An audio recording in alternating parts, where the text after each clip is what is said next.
From latest news in Colorado dealing with the latest coronavirus, to tornadoes being well on the way in North Carolina, to world earthquake reports being reported today in February 2016, we have a few things to cover here on Practical Absolutes.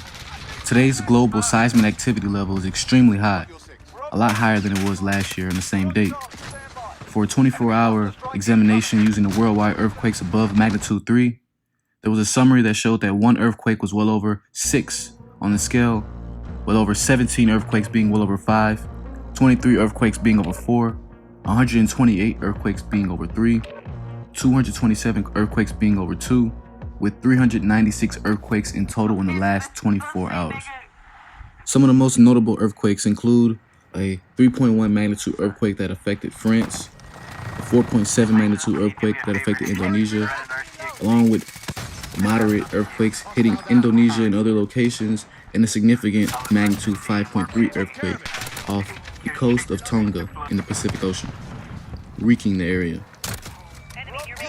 Here are some health highlights that are helped propagated by the U.S. News here on February 16, 2021. So it's been shown in a real-world study that coronavirus symptoms were reduced by more than 90% allegedly in people who received the Pfizer vaccine, according to U.S. News. Israeli researchers analyzed the data on 1.2 million people, about half of whom who received the vaccine, according to the CNN. Among those who received the vaccine, the rate of infected people who felt ill was 94% lower, and the rate of serious illness was 92% lower, according to the findings of Chiefkaleaf Research Institute. The Research Institute has yet to be peer-reviewed, according to CNN. Pfizer's own trial found that the vaccine provided 95% protection against symptomatic COVID-19. In other news, Fauci's been given $1 million award for quote-unquote defending science. And it looks like it has been an award that's been prized for advocating the vaccines during the coronavirus pandemic. The prize was from the Dan David Foundation in Israel and was announced on Monday in the Associated Press.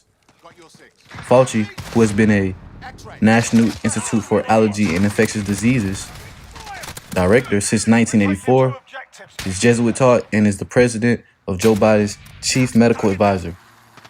With thousands of people without power and sub-freezing temperatures, and the U.S. oil production cut, as well as FedEx deliveries delayed all throughout North Carolina, here are some updates on the North Carolina tornado that had tore through the seaside town in North Carolina at the edge of a blast during a winter across the United States.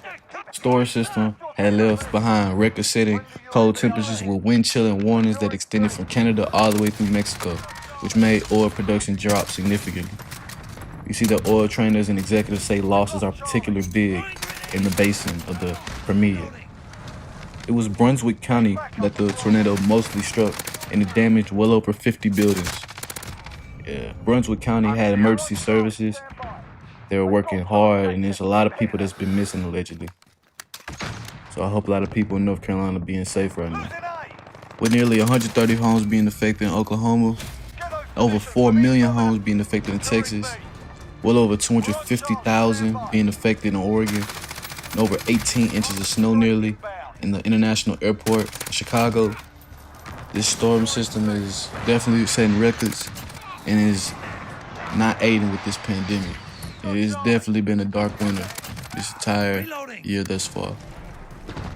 With all the environmental changes that seem to be coming, just seeming out of nowhere, all just rushed. It seems as though there have to be a rushed type of stance on changing or fixing, if you will, the infrastructure that pretty much gets destroyed from all these different environmental disasters. And of course, all the weather and whatnot and environmental happenings is causing the schools to close right back up.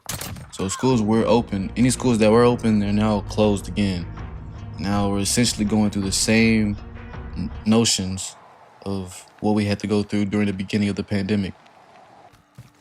Closures. And to top it all off, it was in late January where a group of researchers, mostly at the Pasteur Institute in Cambodia, announced that they had used a metagenomic sequencing to discover a coronavirus closely related to SARS-CoV-2 in a bat captured in Cambodia way in 2010.